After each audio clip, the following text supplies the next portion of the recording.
बाणी जिन बाणी बने, बाणी बाण न बने। इस विषय में अपन चर्चा कर रहे हैं। तो हमें सदैव ये याद रखना चाहिए कि लिखे हुए शब्द क्रांति नहीं लाते। लिखे हुए शब्द उतनी क्रांति नहीं लाते जितनी कि बोले हुए शब्द क्रांति ला देते हैं। बोलने पर तुरंत प्रतिक्रिया होती है, तुरंत इफेक्ट प्रभाव पड़ता है।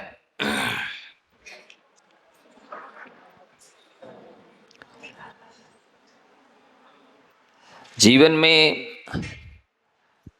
75% से अधिक काम व्यक्ति बोलकर करता है। कितने काम? 75% से अधिक काम बोल करके करता है। और जो जितना अच्छा बोल लेता है वो उतना सफल व्यापारी हो जाता है। हर क्षेत्र में सफलता अच्छा बोलने पर मिलती है और हर क्षेत्र में कार्य बिगड़ता है तो वाणी की वजह से। बने बनाए काम वाणी से बिगड़ जाते हैं और बिगड़े बिगड़ाए काम वाणी से बन जाते हैं। लेकिन सफल वक्ता वही होता है जो आत्मविश्वास से भरा होता है। आत्मविश्वास से भरा होगा तो उसकी वाणी अलग होगी, और जो आत्मविश्वास से भरा नहीं होगा उसकी वाणी अलग होगी।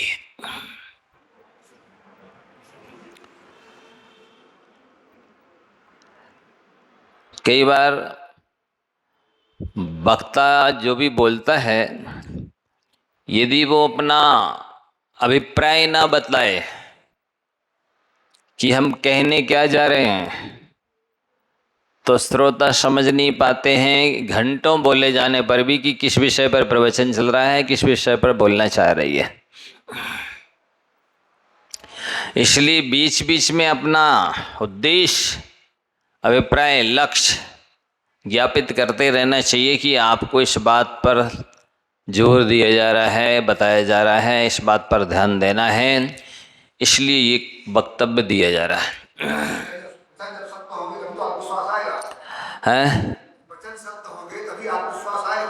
बिल्कुल, सत्य वचनों से आत्मविश्वास आता है, निर्भीकता आती है, निडरता जैसे कहते हैं। इसलिए अपना उद्देश्य क्लियर रखना चाहिए। कई बार शब्दों का अभिप्राय नहीं समझ पाते लोग, तो भी कन्फ्यूजन में हो जाने से झगड़े हो जाते, मनमुटाव हो जाते, बैर विरोध हो जाते, लड़ाई बुराई हो जाती है। आपका भाव अच्छा था लेकिन वो भाव उन शब्दों के द्वारा सामने वाला नहीं पकड़ पाया, इसलिए गड़बड़ हो गया।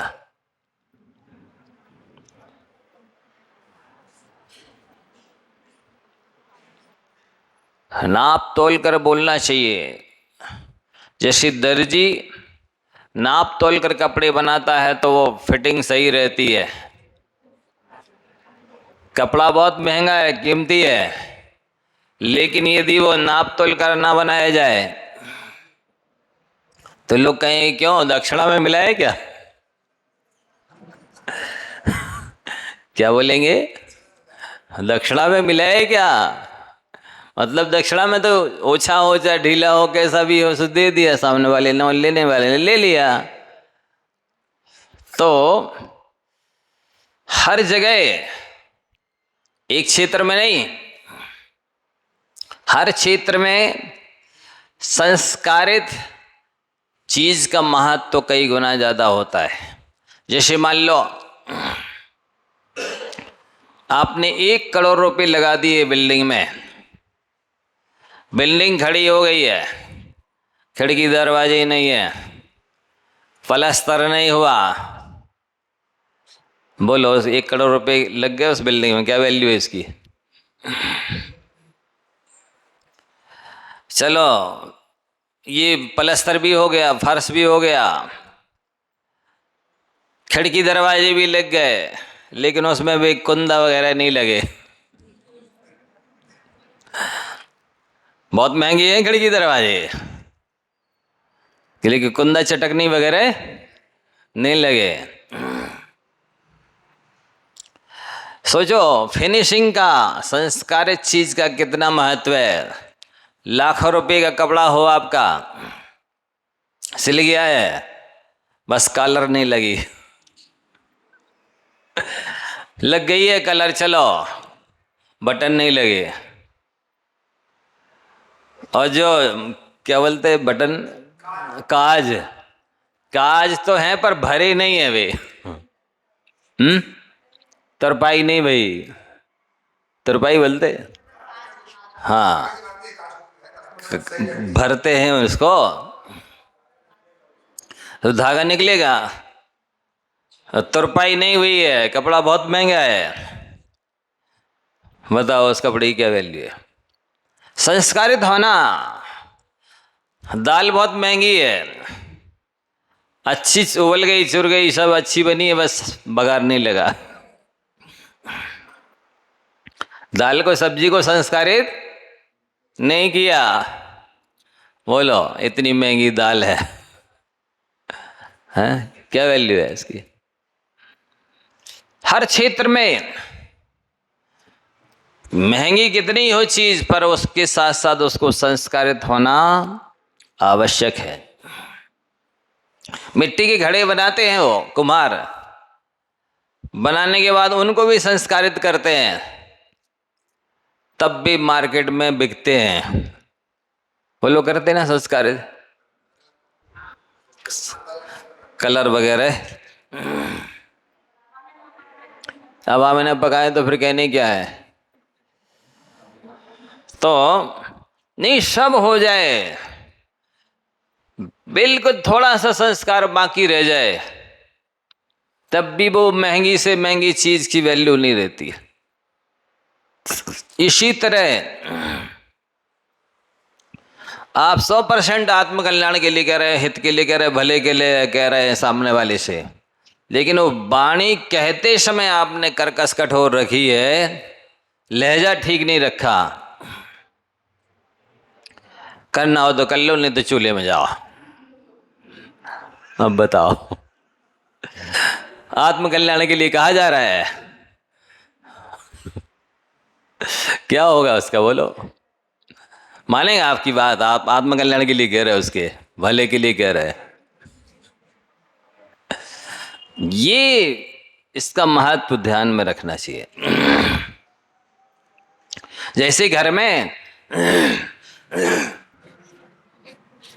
बहुत बढ़िया कोठी बंगला है, सब सामग्री सामान है, लेकिन एक जूता उधर पड़ा, एक जूता इधर पड़ा, कटोरी इधर पड़ी, गिलास उधर पड़ा, प्लेट इधर पड़ी, चम्मच उधर पड़ी, मतलब कोई ठीक ठिकाना व्यवस्थित नहीं है कि कहाँ कपड़े घड़ी लगा करके टांगने हैं कि रखने हैं। बिल्कुल जैसे दुकानों पर, बर्तन की दुकानों पर बर्तन व्यवस्थित लगे रहते हैं, जनरल स्टोर्स की दुकानों पर मंजन करने की ब्रश, जीवी इत्यादि व्यवस्थित टंगे रखे होते हैं, हर चप्पल कहाँ व्यवस्थित सेट रखे हुए हैं, ये व्यवस्थित नहीं है।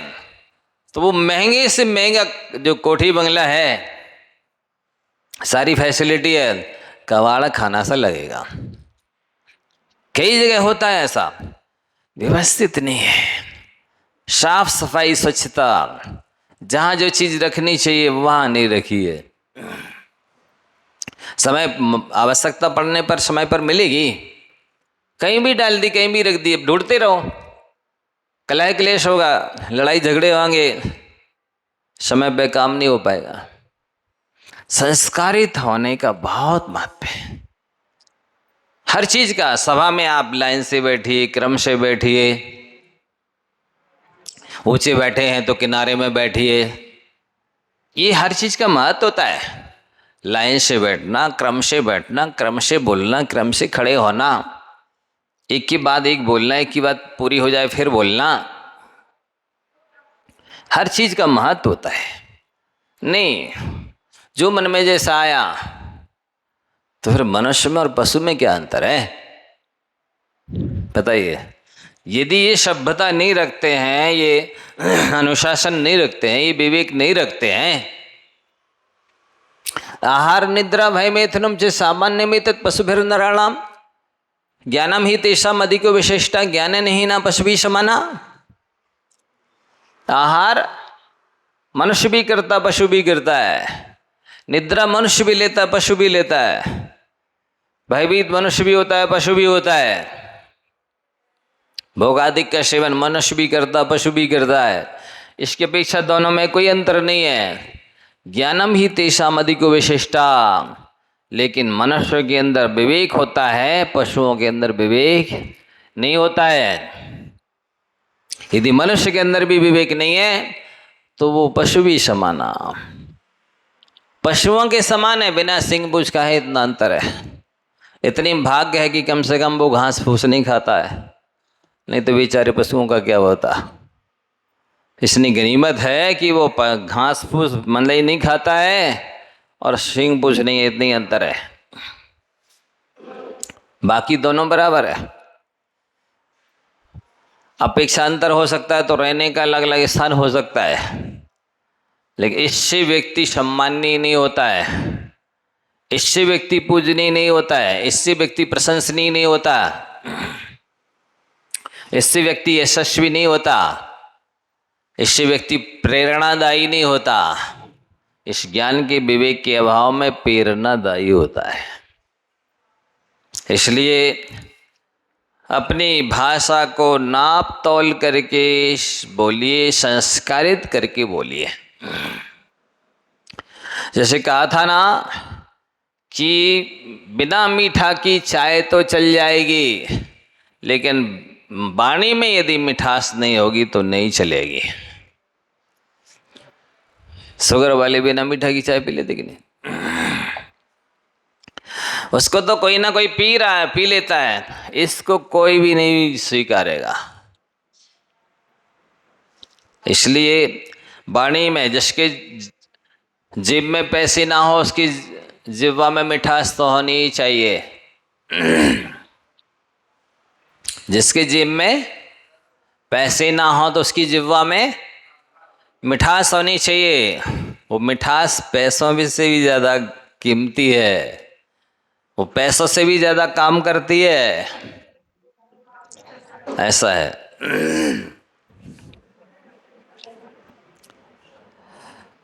कई जगह हाँ की अपेक्षा ना बहुत महत्वपूर्ण होता है। ना कहने से कई तरह की परेशानियों से बच जाते हैं, समय बच जाता है और श्रम बच जाता है। और हाँ कहने से अनेक तरह की समस्याएं खड़ी हो जाती है, समय और श्रम फिर और देना पड़ता है। इसलिए यदि आपका अहंकार मंद होगा, कम होगा, तो आप इन सब परेशानियों से बच जाएंगे। और तेज होगा अहंकार तो वो अपना पांडित्य प्रदर्शित करेगा और बोलेगा तो हाँ, बोले से फंसे, चक्कर में पड़ जाएगा। तो जैसे खुशियां बांटने से बढ़ती है, खुशियां बांटने से बढ़ती हैं और दुख बांटने से घटता है। क्या? खुशियां बांटने से बढ़ती हैं और दुख बांटने से घटता है। इसलिए खुशियां बांटते रहिए और दुख बांटते रहिए। यही कहा जाता है ना, सुख दुख में सम्मिलित होना, शरीक होना। इंसान के जितने भी उपयोग में आने वाले शब्द हैं उन सारे शब्दों में जादुई शब्द, करिश्माई शब्द यदि कोई है तो धन्यवाद। ये जादू करता है, करिश्मा दिखाता है। जरा सा भी कोई सहयोग करे, थैंक यू सर, धन्यवाद सर, ये बोल दिया आपने, उसकी सारी कीमत वसूल हो गई। वो दोबारा जब भी आपको आवश्यकता पड़ेगी आपके पास खड़ा है। कृतज्ञता ज्ञापित करना बहुत बड़ा गुण है, जादुई शब्द है ये। इसमें अतिशय है, इसमें चमत्कार है, इसमें करिश्मा का है। लेकिन लोग इतने कृतज्ञ हो गए हैं कि भी धन्यवाद भी नहीं दे सकते, देने के दाम पे धक्का दे सकते हैं। क्या देने के नाम पे धन्यवाद नहीं देंगे, धक्का दे सकते हैं ऐसे। इसलिए उनका जो है ना बुराई होता है। जो दूसरे के लिए कुआं खाई होता है ना, उसके लिए तो पहले से ही कुआं खुदे मिलते हैं, पक्का है। चाहे शिक्षा का क्षेत्र हो या चिकित्सा का अथवा सामान्य क्षेत्र हो, पैसों से ज्यादा कीमत धन्यवाद की है। पैसे भले ना दे और कम दे दो चल जाएगा, पर धन्यवाद नहीं दोगे तो कमी मानी जाएगी। ये बहुत महत्वपूर्ण शब्द है, धन्यवाद, thank you, many many thank you. क्या जा रहा है, बहुत बहुत धन्यवाद। इससे शरीर में एनर्जी आ जाती है, दिमाग के ताले खुल जाते हैं, वाणी मुखर हो जाती है। नहीं नहीं कोई बात नहीं, खिल जाता है कमल की तरह। यही तो कह रहे हैं, इसमें करिश्मा है, करिश्मा करता है, ये जादू करता है, अतिशय है इसमें, बहुत भारी। Many many thank you sir, धन्यवाद। ये बोलना सीखना चाहिए। इसकी बहुत दरिद्रता है लोगों के पास। हो सकता है करोड़पति अरबपति, हाँ, लेकिन इस शब्द से तो दरिद्री है। और जिस शब्द से जो दरिद्री है उसके करोड़पति अरबपति होने का भी कोई मायना नहीं है। और करोड़पति अरबपति ना हो, लेकिन ये धन्यवाद शब्द है तो उसके पास बहुत कुछ है। वो बहुत व्यवहार कुशल है, कृतज्ञ तो है ही, बहुत विनम्र है। इससे दूसरों का दिल जीता जाता है। दूसरे के दिलों पर राज्य करना है तो धन्यवाद देना सीखना चाहिए।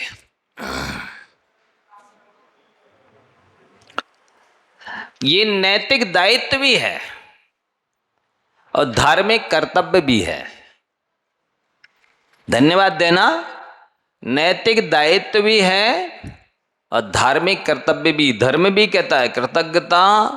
जब उन्होंने पूज्यपाद स्वामी ने इतना कह दिया कि एकेंद्रीय पर्याय से विकलत्र में आना जितना दुर्लभ है,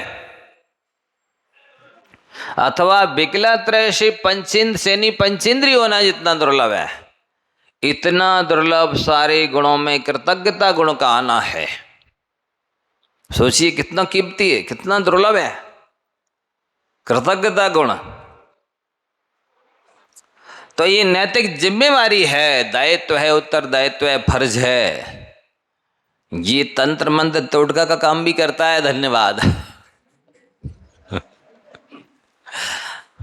क्या नहीं, आप प्रयोग करके देखिए ना। हाथ कंगन को आरसी की क्या आवश्यकता है? जिस कंगन को आप हाथ में पहने हैं उसको तो डायरेक्ट आंख से ही देखा जा सकता है। अब दर्पण से उसको देखने की आवश्यकता नहीं है।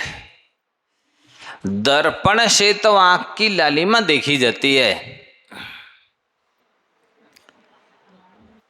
और कोई आपके एक दोस्त बताए तो उससे कभी नाराज मत होना। यदि आपकी अपनी प्रगति चाहते हो, उन्नति चाहते हो, तो भला चाहते हो, तो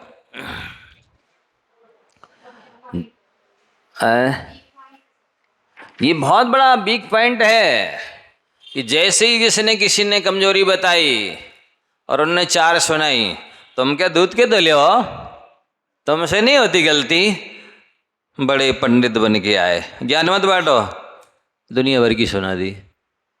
समझ लो आपने उन्नति के द्वार बंद कर दिए अपने आप के, अपने आप की उन्नति के द्वार बंद कर दिए आपने, इस तरह के उसको डांट फटकार करके, ईंट का जवाब पत्थर से दे करके। ऐसा नहीं होना चाहिए। इसलिए तो अयोग्य के अयोग्य बने रहते हैं, नालायक के नालायक बने रहते हैं। धन्यवाद तो नहीं देते, उल्टा धौंस दिखा देते हैं। तो प्रत्यक्ष में चाहे परोक्ष में किसी भी रूप में आपने किसी का सहयोग लिया है या किसी ने दिया है, तो आपकी नैतिक जिम्मेवारी है कि आप उसे धन्यवाद देवें। किसी ने मान लो आपको बुलाया भी है अथवा प्रशंसा की है, तो भी आभार प्रदर्शन करना चाहिए। उनको आभार भी भार सा लग रहा है।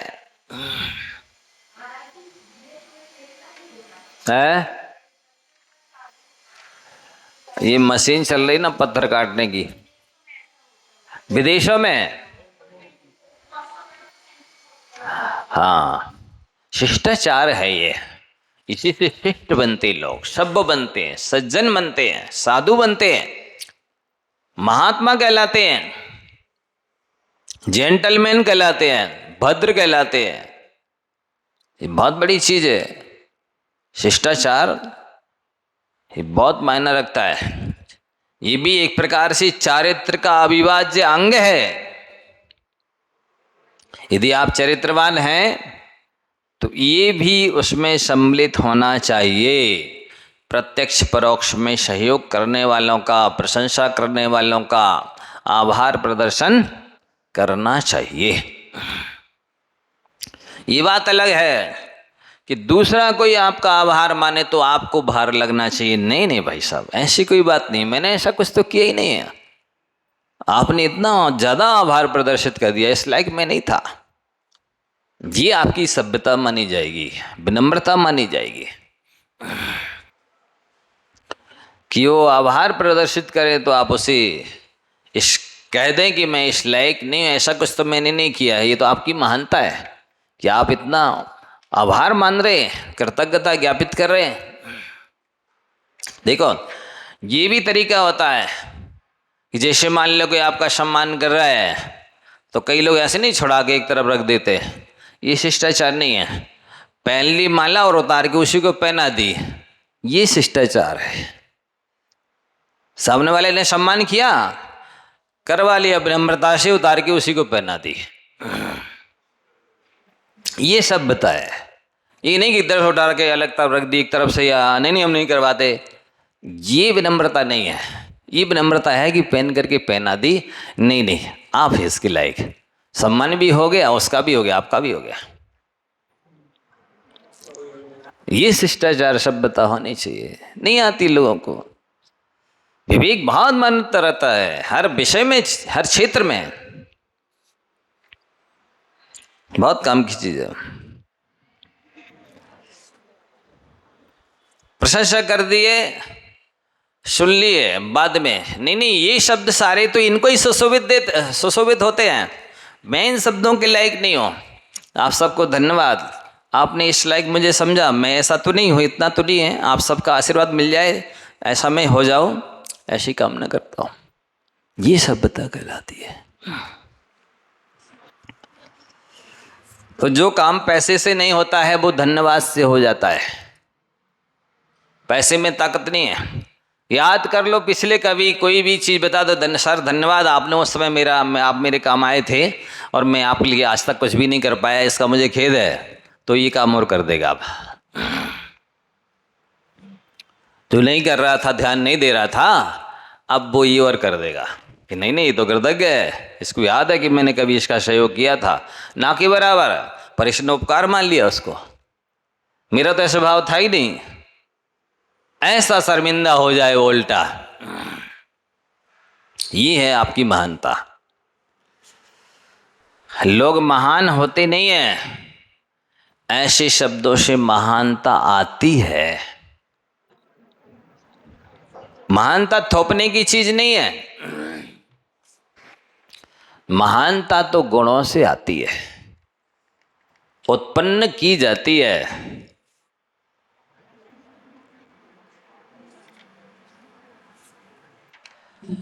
जो व्यक्ति दूसरों की शांति की परवाह ना करके बिना सोचे विचारे बोलते हैं, उनकी स्वयं की भी शांति भंग हो जाती है। इसलिए आप सदैव याद रखें कि यदि आवेश में आकर के आप ऐसे शब्द बोल रहे हैं जिससे सामने वाले की शांति भंग हो जाएगी, तो आप भी शांत नहीं रह पाएंगे। जैसे जो व्यक्ति पड़ोसी के दुख दर्द को नहीं समझता है, वो भी सुखी नहीं रह पाता है। ये नियम है, यदि आप पड़ोसी के दुख दर्द को नहीं समझेंगे, उसकी भी आह लगेगी, बेटा तुम मस्ती कर रहे हो, तुमको होश नहीं है, ध्यान नहीं है, तुम मेरा बिल्कुल भी ध्यान नहीं दे रहे हो, तुमको भी कीड़े पड़ेंगे, ऐसा बोलेगा वो। तुम भी कष्ट के गड्ढे में गिरोगे, तुम मेरे से ज़्यादा कष्ट में पड़ोगे, ऐसी बद्दुआएं देने लगता है वो। तो जो पड़ोसी के दुख दर्द को ध्यान नहीं रखता है, वो भी सुखी नहीं रह पाता।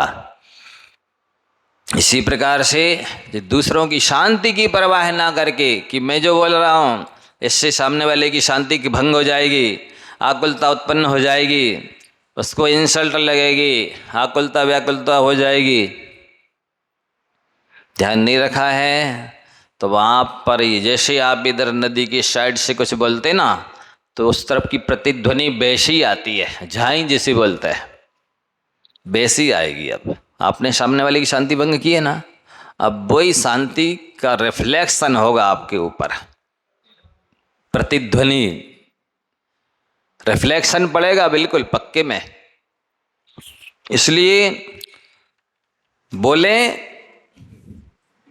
या कुछ भी करें, उसके पहले ये सोच लें कि ऐसा कर रहे हैं हम तो किसी की शांति भंग तो नहीं हो रही होगी। अरे जो धर्मात्मा होते हैं, दयालु होते हैं, विवेकी होते हैं, वे तो ऐसी हंसी भी नहीं हंसते हैं कि किसी की आंखों में आंसू आ जाए। वे तो ऐसी हंसी भी नहीं हंसते हैं कि किसी की आंखों में आंसू आ जाए। इतना ध्यान रखते हैं। चलते समय ऐसा नहीं चलते हैं कि कोई अपने को अपना अपमानित महसूस करने लग जाए। झांकते और बोलते समय ऐसे एक्शन नहीं करते हैं कि सामने वाले को लगे ये कुछ अपना अहंकार प्रदर्शित कर रहा है, बड़प्पन दिखा रहा है। ऐसा चलते भी नहीं, झांकते भी नहीं, ऐसे देखते नहीं के लोग।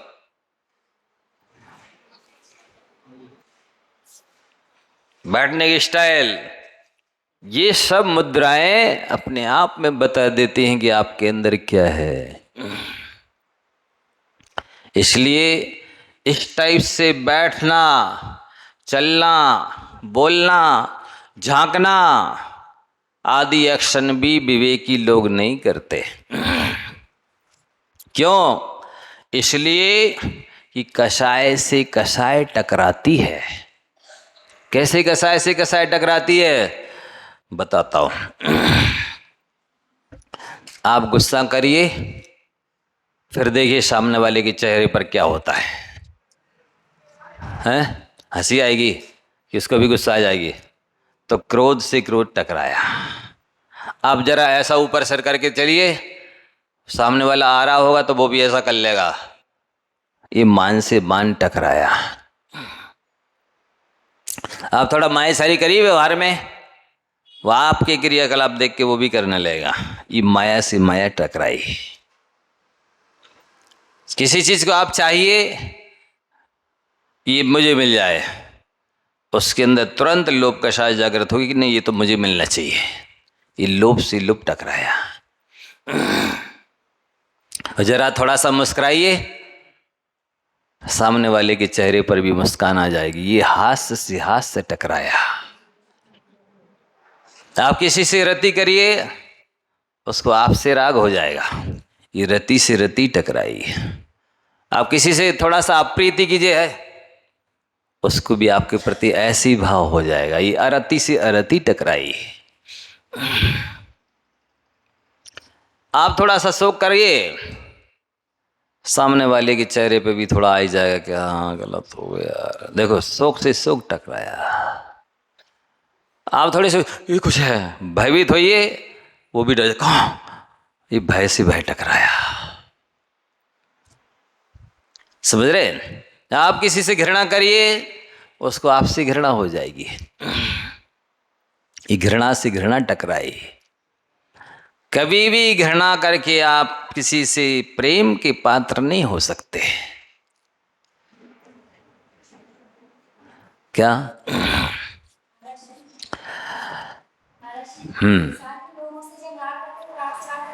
हाँ, नहीं ये है, भगवान का राग राग नहीं है, वो वीतरागता कहलाती है। क्यों? क्योंकि भगवान का राग वीतराग बनाता है।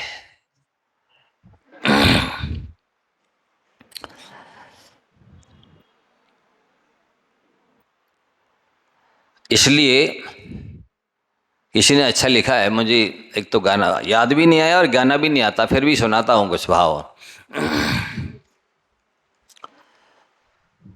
बैर की भावना हो का संहार कर, मित्रता के लिए मित्रवत व्यवहार कर।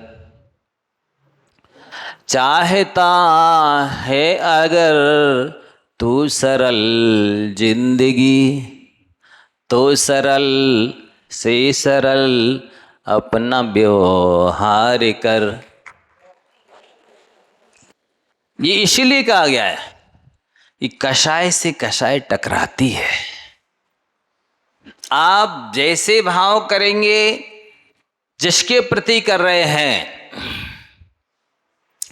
वो लाखों करोड़ों किलोमीटर दूर भी क्यों ना हो, उसके भाव भी आपके प्रति वैसे ही हो जाएंगे।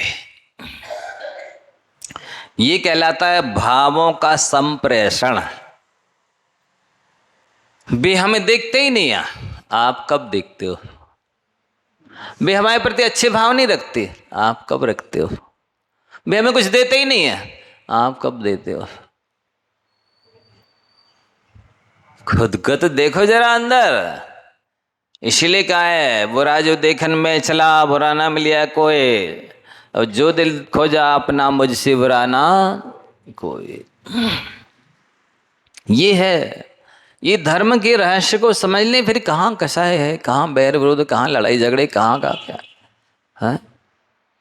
ये पक्का है कि निश्चित ही जो सामने वाला हमारे पास जैसे भाव रख रहा है, हमारे भी उसके प्रति भाव है। कोई याद करता है ना तो कहते कि वो हिचकी आने लगती है, कि खांसी उठ जाती है, ऐसा कुछ हो जाता है ना, खुजली खुजला, आँख फरकती है, हथेली खुजलाती है, पैसे मिलने वाले आँख फड़कती है। और सुनो, यदि प्रति नारायण का जन्म हो जाए ना, तो प्रति नारायण के यहाँ उत्पात होने लगते हैं।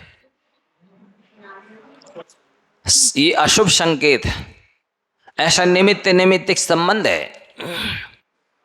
तीर्थंकर का जन्म होवे तो चारों निकायों के देवों के यहाँ तो किसी के यहाँ घंटा, किसी के यहाँ शंख, किसी के यहाँ भेरी, किसी के यहाँ नगाड़ा, बजने लग जाते अपने आप, और नरक में भी क्षण भर को शांति हो जाती है। उसके बल पे समझ जाते सब कि तीर्थंकर का जन्म हो चुका है, हमारे शत्रु का जन्म हो गया है। ये सब निमित्त नैमित्तिक संबंध हैं। सो सबसे अच्छा है कि अपने आप को सुधार लो, संभाल लो, सामने वाला सुधर जाएगा, समझ जाएगा। उसकी होनहार अच्छी होगी तो समझ जाएगा, नहीं तो हमारा तो अच्छा होगा जो हमारे हाथ में। ऐसा कहा जा रहा है। इसलिए आप यदि बोलने के पहले इस बात का ध्यान नहीं रखते हैं कि सामने वाले की शांति तो नहीं भंग हो जाएगी, सामने वाला आकुलता व्याकुलता में तो नहीं पड़ जाएगा, कष्ट संकट में तो नहीं पड़ जाएगा, इस बात का ध्यान नहीं रखते हैं तो आप भी नियम से संकट में पड़ेंगे। ये शब्द संकट में भी डालते हैं और शब्द संकट मोचन भी होते हैं। शब्द संकट में भी डालते हैं और शब्द संकट मोचन भी होते हैं। कोई एक व्यक्ति विशेष नहीं है संकट मोचन, आप भी बन सकते हैं संकट मोचन। ऐसे शब्द बोलना तो सीख जाइए।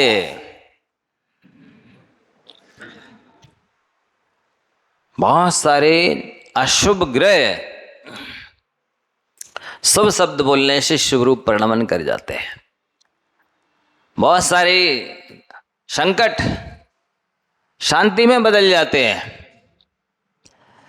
बस आपके अंदर कड़वाहट पी करके मधुरता प्रदान करने की कला होनी चाहिए।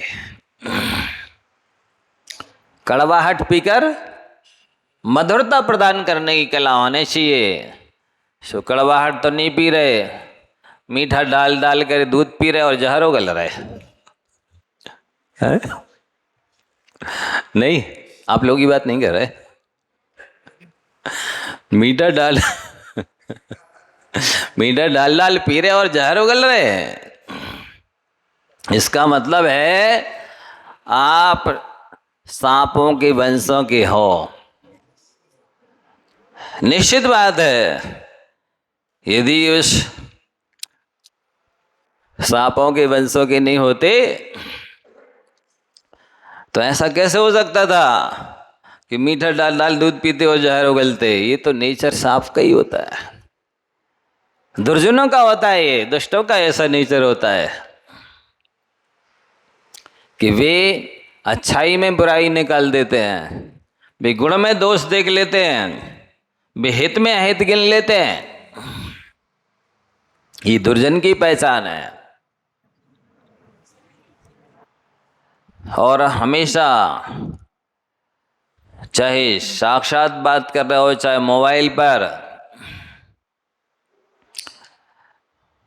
बोलो तो संक्षिप्त में ही बोलो, लिमिटेड बोलो, नहीं तो जानवर की तरह मौन रहो। जानवर इशारा नहीं करता कभी, देखा आपने? मनुष्य मान ले लेगा तो वो आंखों से इशारा करेगा, हाथों से, मुंह से, नाक से हूं करके अपने अभिप्राय को ज्ञापित करने की कोशिश करेगा। जानवर कभी भी इशारा नहीं करता, संकेत नहीं करता। और बहस विवाद करने से बचें। प्राय करके बहस विवाद में वे लोग जीत जाते हैं जो ऊंचा बोलते हैं, जोर से बोलते हैं, लेकिन विवाद के बदले धन्यवाद नहीं मिलेगा। आप किसी से भी विवाद करें, बदले में धन्यवाद नहीं मिलेगा। बहस विवाद के अंत में तो विषाद मिलेगा। ये अनुभूत सूत्र हैं। आप एक एक सूत्र को बहुत ध्यान से सुनिए, गौर कीजिए। समय पास नहीं की जा रहा है। इनका परिणाम ये होगा, ये पहले से ही तय है।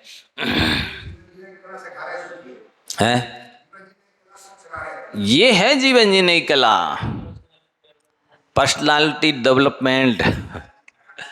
हाँ, नहीं, इससे सब डेवलपमेंट होता है, अकेली पर्सनालिटी का नहीं। द्रव्य क्षेत्र काल भाव का सबका डेवलपमेंट होता है, अपना खुद का भी और सामने वाले का भी। एक के हित में अनेक का हित हो जाता है और एक के हित से अनेक का हित हो जाता है। आपने आवेश में आकर के एक का हित नहीं कर डाला है, अनेकों का हित हो गया है उससे। इसलिए किसी भी वेग में पढ़े लिखे हो या अनपढ़, सब एक होते हैं।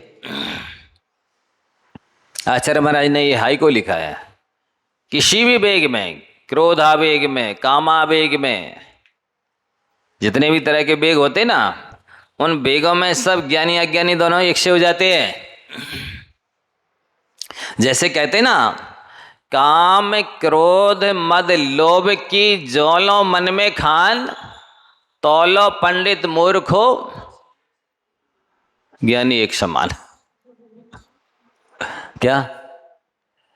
काम क्रोध मद लोभ, ये जिसके अंदर हैं, वो चाहे ज्ञानी के अंदर हो चाहे अज्ञानी के अंदर हो, ये दोनों एक से ही है। इन काम क्रोध मद लोभ ने दोनों को एक सा बना दिया, एक ही कटघरे में लाके खड़ा कर दिया। कैसे? एक बार क्या हुआ, एक धोबी नदी किनारे कपड़े धोने गया। मुनिराज उस पत्थर पर ध्यान कर रहे थे और उस धोबी को कपड़े धोना। ए बाबा उठो, हमें कपड़े धोना है। महाराज तो ध्यान कर रहे, दो चार बार उसने बोला, महाराज ने नहीं सुना तो उसने उठा के नीचे बिठा दिया। हमें कपड़े धोना है, पत्थर पे हट गया आकर के। महाराज को गुस्सा आ गया। महाराज ने भी दो चार बातें सुना दी, बात आगे बढ़ गई, दोनों में लिपड़ंत भिड़ंत हो गई। अब धोबी की तौलिया भी निकल गई, अब दोनों नग्न हैं। बोलो कौन महाराज है, कौन धोबी है? हैं?